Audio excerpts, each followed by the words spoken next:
Bom dia, muito bom dia. Está no ar o Jornal do Boris. O Jornal do Boris é um sobrevoo pelos principais acontecimentos do Brasil e do mundo a partir das primeiras páginas dos jornais. As águas começam a baixar no Rio Grande do Sul. Há perigo de retorno da situação caótica com mais chuvas. O presidente Lula ontem esteve em São Leopoldo, que é uma cidade administrada pelo PT, e anunciou uma série de benesses para o Rio Grande do Sul. Fez um discurso de 40 minutos e a impressão generalizada dos analistas políticos, inclusive do Estadão e da Folha, é de que o ato teve um sabor de comício, um sabor político. Quem ligasse a televisão que transmitiu o fato e não soubesse o que estava acontecendo, poderia imaginar que estava diante de um comício eleitoral. O anúncio do ministro Paulo Pimenta como ministro da Reconstrução, que vai canalizar, distribuir, ouvir as reivindicações dos prefeitos da região, etc., foi feito sem comunicação prévia ao governador do estado. O governador Eduardo Leite só soube através de outras fontes que o presidente havia criado esse ministério, isso antes da cerimônia de ontem, e que Paulo Pimenta seria designado para comandar esse ministério. Há pessoas que imaginam que nós vamos ter 2 governadores no Rio Grande do Sul, com uma agravante de que o petista Pimenta é candidatíssimo a candidato a governador do Rio Grande do Sul. Então, o episódio está suficientemente politizado. Não tenha dúvidas, está politizado. As pessoas negam, as pessoas dizem que o atendimento aos prefeitos e autoridades do Estado será absolutamente neutro, não levando em consideração a cor partidária. No entanto, é evidente que toda a estrutura criada, toda a retórica em torno do fato mostra que a atitude é política, inclusive o discurso do presidente Lula. O grande foco também da imprensa hoje está na questão da Petrobras. Na Petrobras, a gente eventualmente volta à questão, ao problema do Rio Grande do Sul. Na questão da Petrobras, o presidente foi demitido para ele de surpresa, ele foi chamado ao Planalto. Segundo a Mônica Bergamo, ele chorou depois, né? Provavelmente de raiva. O Lula, que costuma ser gentil na sua atitude com relação às outras pessoas, surpreendeu porque comunicou a demissão ao Prats, comunicou a decisão na frente dos 2, digamos, inimigos dele dentro do governo. Estavam lá, quem é que estava lá? O chefe da Casa Civil, e o ministro das Minas e Energia. Estavam lá na sala em que Prates recebeu a comunicação de Lula de que ele estava demitido. Aqui aqui na primeira página do Estadão, está ex-chefe da Petrobras, avalia sair do PT. Em mensagem, disse que o partido está condenado a envelhecer e se perder em meio a alianças cada vez mais exigentes e perigosas. O mercado vê a nova presidente da Petrobras como uma pessoa submissa ao Palácio do Planalto, leia-se submissa ao Lula, vai executar provavelmente, pelo menos é a expectativa, as políticas tais como o presidente as desenha e desenhou, o que exatamente não acontecia com o Prates. Prates vai ficar solto, não tem mandato, enfim, não se sabe que cargo ele poderá assumir, aparentemente foi defenestrado do governo com todas as honras de praxe daqueles que são definitivamente defenestrados. A manchete da Folha, você vê aqui após a saída de Prates, valor de mercado da Petrobras cai 35 bi. Não é que ela perdeu, hein? Tirou do caixa dela, é o valor de mercado.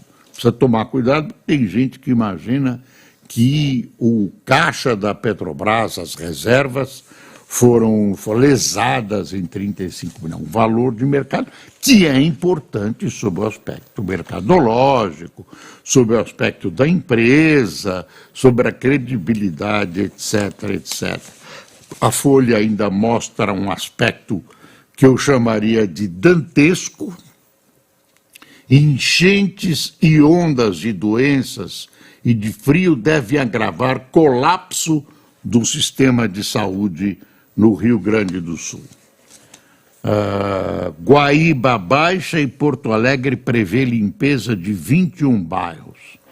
O nível do Lago Guaíba, em Porto Alegre, recuou 11 centímetros ontem, chegando a 5,11 metros às 19h15. A expectativa é que o nível diminua lentamente, ficando acima de 4 metros durante a semana. Apesar disso, a Prefeitura começou a planejar a limpeza nos 21 bairros mais atingidos pelas cheias. Moradores que voltaram a locais onde a água baixou encontraram lama e cheiro de peixes mortos. O Lula anunciou uma série de ações aparentemente interessantes,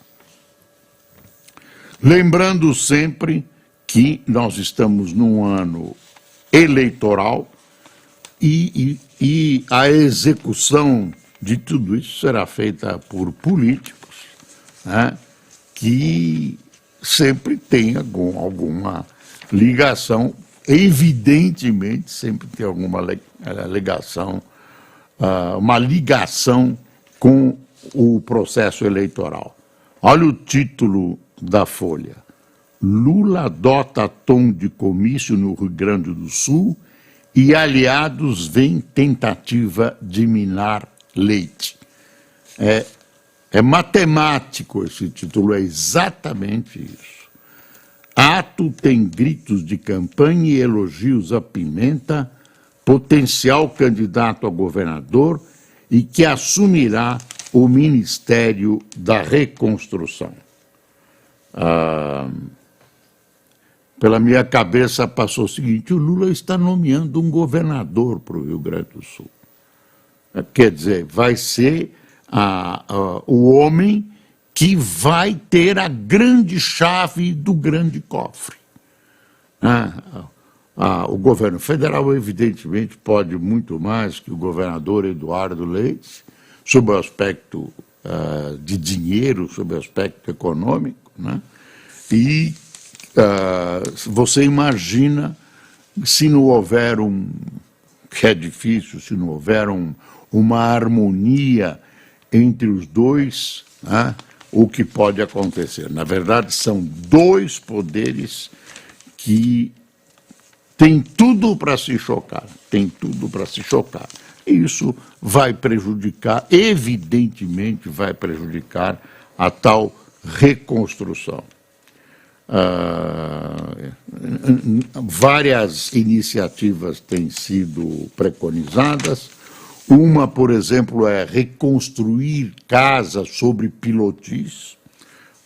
Quer dizer, as ideias mais estranhas vão aparecendo, deslocar cidades, né, o que pode mudar o mapa do Rio Grande do Sul, colocar em situação menos ostensivamente perigosa. Bom, o governador do Rio Grande do Sul cometeu também ontem uma bobagem, né, porque numa gravação ele se mostrou preocupado com o excesso de donativos mandados para o Rio Grande do Sul, que, segundo ele, naquele momento, poderiam prejudicar as vendas do comércio gaúcho. Logo depois, ele pediu desculpas e retificou essa imensa bobagem. Cada um de nós tem o seu momento de bobagem, e esse foi o do governador do Rio Grande do Sul, que evidentemente não está dormindo bem. Não sei se ele tem o direito de falar isso, mas chocou, né? Chocou, partindo de uma pessoa educada e preparada como o governador gaúcho. Vou voltar aqui à Petrobras. A troca na Petrobras é o painel da Folha, editada pelo Fábio Zanini. Eu gosto de ler o painel porque eu editei o painel por uns 8 anos, talvez até mais.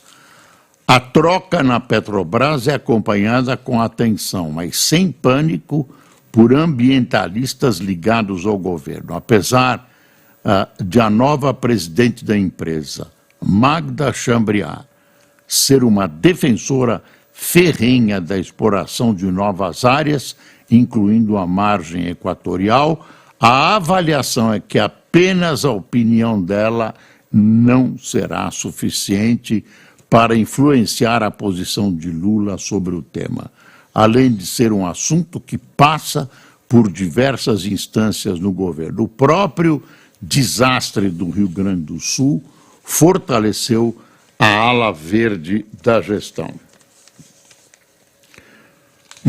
Uma outra coisa importante é que começa hoje no TSE o julgamento de Moro. Vai ser cassado ou não vai ser cassado? No Tribunal do Paraná, ele foi isentado de culpa. Os partidos que tiveram a iniciativa de pedir esse julgamento de Moro reagiram, e agora o processo vai ser julgado pelo TSE e começa hoje. O que é a ação? Pergunta a Folha para ela mesma. PT e PL acusam Moro de abuso de poder econômico e utilização indevida dos meios de comunicação em 2022, citando os gastos realizados na pré-campanha do juiz. O que diz a defesa de Moro? A defesa argumenta que a eleição de Moro se deu diante do capital político obtido desde a Lava Jato. Qual o trâmite do caso? O TRE paranaense absolveu Moro por 5-2. As siglas recorreram ao TSE, que deve decidir definitivamente se condena ou não o senador. Isso deve terminar amanhã, pelo menos é a expectativa. Tem uma outra nota aqui, já no contexto da eleição. Boulos vota para arquivar ação contra Janones por suspeita de rachadinha. Janones foi acusado, parecia inocente, eu não sabia e tal, e o Boulos, do PSOL, pré-candidato à Prefeitura de São Paulo, voltou pelo arquivamento do feito no Conselho de Ética da Câmara dos Deputados. Janones integrou a linha de frente da campanha digital de Lula, que é o principal padrinho da candidatura de Boulos em São Paulo. O governador do Acre vira réu, mas STJ nega afastamento. A Corte Especial do STJ tornou, na quarta-feira, o governador do Acre, Gladson Cameli, do Partido Progressista, réu sob acusação de crimes de peculato, corrupção, lavagem de dinheiro e organização criminosa. Ele foi acusado pela Procuradoria-Geral da República de receber 6 milhões de reais em propina. Apesar de aceitar a denúncia, o STJ negou o afastamento do governador do cargo. Estou vendo que esse troço vai dar em nada. Já começaram a flexibilizar a ação e tudo isso. Tem mais coisas. Ministro, olha que história. Ministro da CGU recebeu na pasta, na sede da pasta, 6 clientes do escritório de advocacia do qual é sócio. O ministro da CGU, Controladoria Geral da União, Vinícius de Carvalho, recebeu na pasta 6 clientes do escritório de advocacia do qual é sócio. A informação foi revelada pelo jornal O Estado de São Paulo e confirmada pela Folha. O VMCA, banca fundada pelo ministro em 2017, representa as empresas Gol, Mercado Livre, Meta, Rumo, Vale e Novo Honor, antigo Odebrecht, no CAD, Conselho de Administração de Defesa Econômica. Carvalho presidiu o órgão de 2012 a 2016, seu escritório é especializado em antitruste e não atua na CGU. Ele se licenciou do VMCA ao assumir o posto no início do governo Lula. Imagine que maldade ele ter que se deslocar para o escritório para atender os clientes, ele atende na CGU mesmo. E quem imagina que isso pode imaginar que ele esteja atuando contra o governo a que ele pertence a favor das empresas? Ninguém vai imaginar de um senhor, olha aí, vetusto senhor, que tenha uma atitude canalha como essa. Não, de jeito nenhum. Então, é uma maldade da Folha, uma maldade da Folha. A Folha grita aqui numa manchete da sua seção Mundo que o primeiro-ministro da Eslováquia é baleado e fica em estado grave. Roberto Fico passou por cirurgia. Mídia local identifica atirador como o poeta Juraj Cintula. É um poeta de pouca poesia, né? Foi lá, meteu bala no adversário dele. A Eslováquia vive momentos de conflagração política, tem aí correntes envolvendo apoio ou não à Rússia, a influência, a onipresença do presidente russo. Aí a Folha define quem é Roberto Fico, símbolo de polarização do país. Antigo militante comunista, político veterano, é personagem central na política do país. Chegou ao poder pela primeira vez em 2006 de uma aliança com a ultradireita, coalizão que repetiu ao vencer as eleições de 2023 e lhe rendeu críticas da esquerda e de aliados da União Europeia.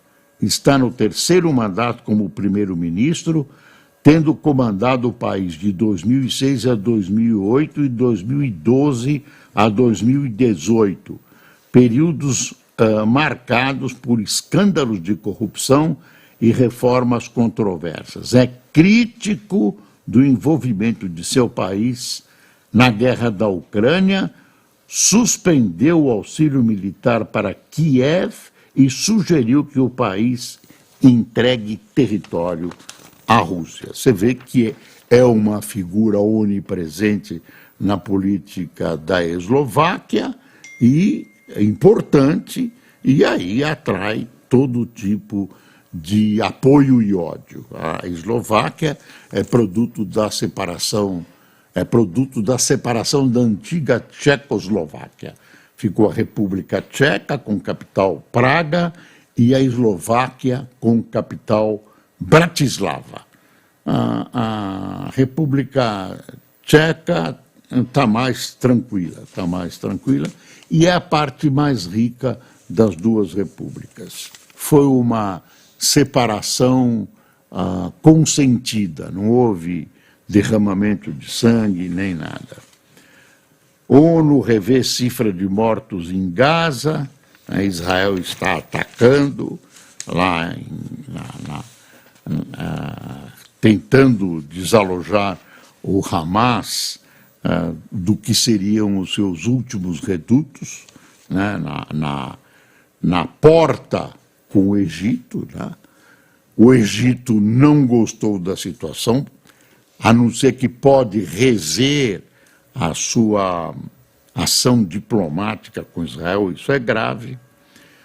Estados Unidos, olha que grave isso. Estados Unidos liberam Kiev para atacar a Rússia com armas americanas.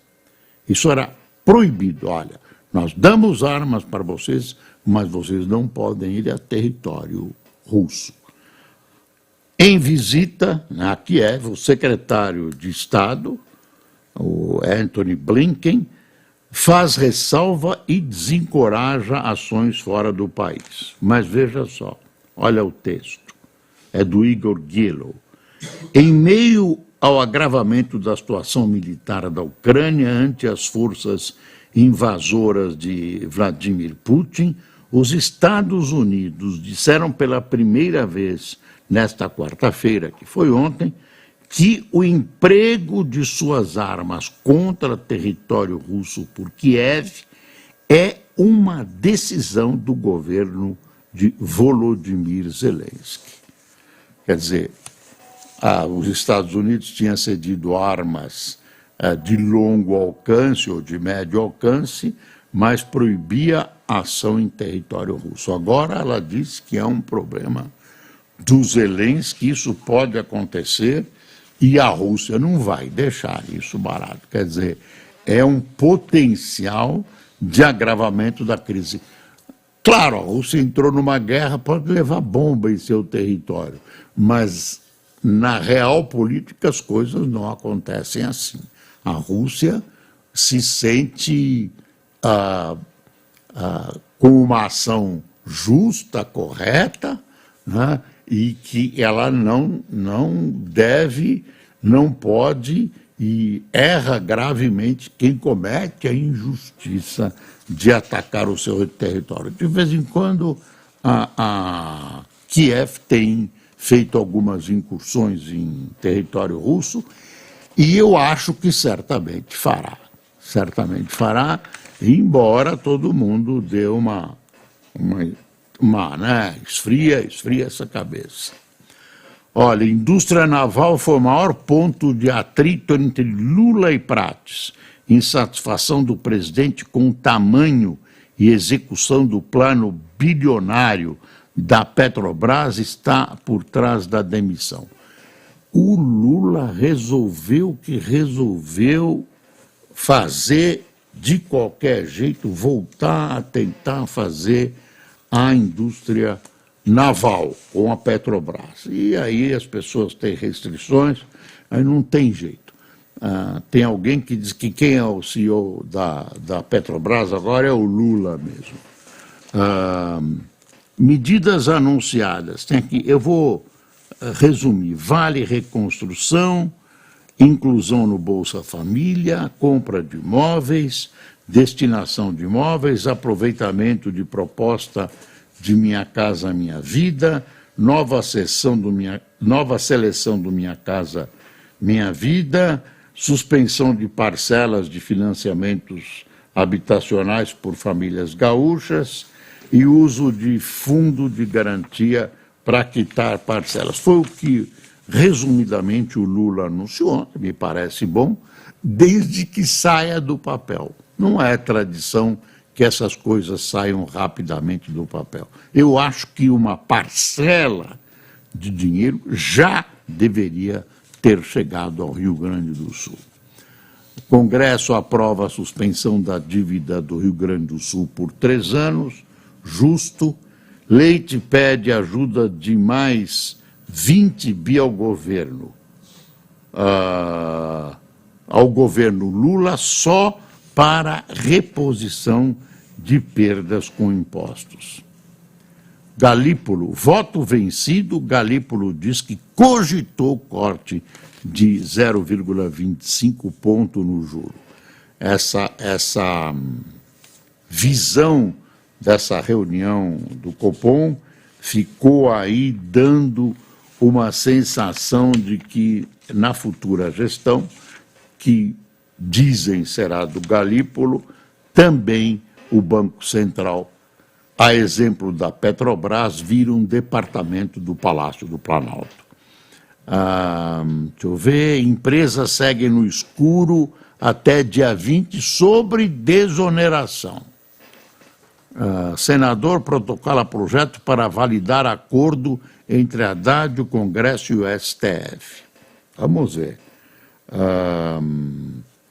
Lucro da Caixa sobe 49% no primeiro TRI e soma 2,9 bi.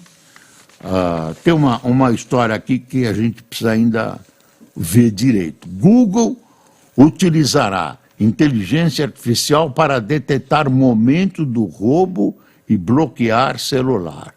A notícia vem de Londres e também de São Paulo. Google disse que usará inteligência artificial para detectar o momento em que um smartphone Android, só Android, hein, for roubado e bloquear a tela em poucos instantes, à medida que grupos de tecnologia tentam propor soluções para proteger dados sensíveis em resposta aos relatos de aumento de roubos de celulares.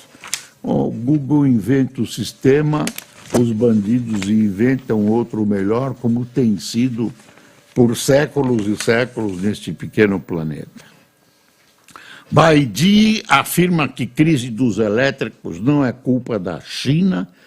A executiva da BID evita polêmica com os Estados Unidos e confirma carros híbridos flex para o Brasil. Estados Unidos proíbem importação de combustível nuclear da Rússia. Você vê que essa coisa Rússia, Estados Unidos, China, é uma coisa que vai se agravando, viu? Vai se agravando. Tem quase um caderno inteiro da Folha destinado à questão das enchentes. O Globo, dá uma espiada no Globo que eu não mostrei, incerteza após troca no comando, derrubações da Petrobras, está aqui o Jean Paul se despedindo, bye-bye. Aí tem os comentários colocados, olha aí o Lula em São Leopoldo. E digo mais, as águas do Guaíba, a água do Guaíba baixou, a água do Guaíba baixou. A ferramenta ameaça jornalismo e pluralidade, diz o presidente da ANJ, sobre essa nova ferramenta da plataforma Google, esconde links para páginas jornalísticas. Monocultura da distribuição de conteúdo e embute riscos, avaliam especialistas. Você vê que essa coisa de internet ainda está obscura, as regulamentações muitas vezes puxam por determinados interesses que não são os da população e do país, precisa ir devagar com isso e também com o Código Civil. Vamos lá, quem tomou cafezinho conosco nesta quinta-feira. Está frio em São Paulo, viu? Está frio em São Paulo, cinzento, né? Algemiro Vargas, Rosana Galache, Jurandir Silva, Léo Shida, Agar Hittner, Miguel Rodrigues, Santiago Marini, Inês Ramos, Iaúcha Selva, João Luiz, Tânio Peçanha, Joelma Braga, Oswaldo Valois, Edjailson Xavier, Graziela Vitachi, Humberto Pinto de Belém do Pará, Paulino Baron de São Bento do Sul, Santa Catarina, Marcelo Faz de Araraquara e Eilane Pedron de Caxias do Sul. Olha, ontem se anunciou com muita pompa e circunstância que o Datena seria candidato a prefeito de São Paulo pelo PSDB. Eu não vi os jornais tocarem, pelo menos na lida que eu dei nesse assunto, mas isso foi anunciado e o PSDB está comemorando, etc. e tal. Vamos ver. Pessoal, muito obrigado por sua atenção e lembre-se, é preciso passar o Brasil a limpo. Bom dia.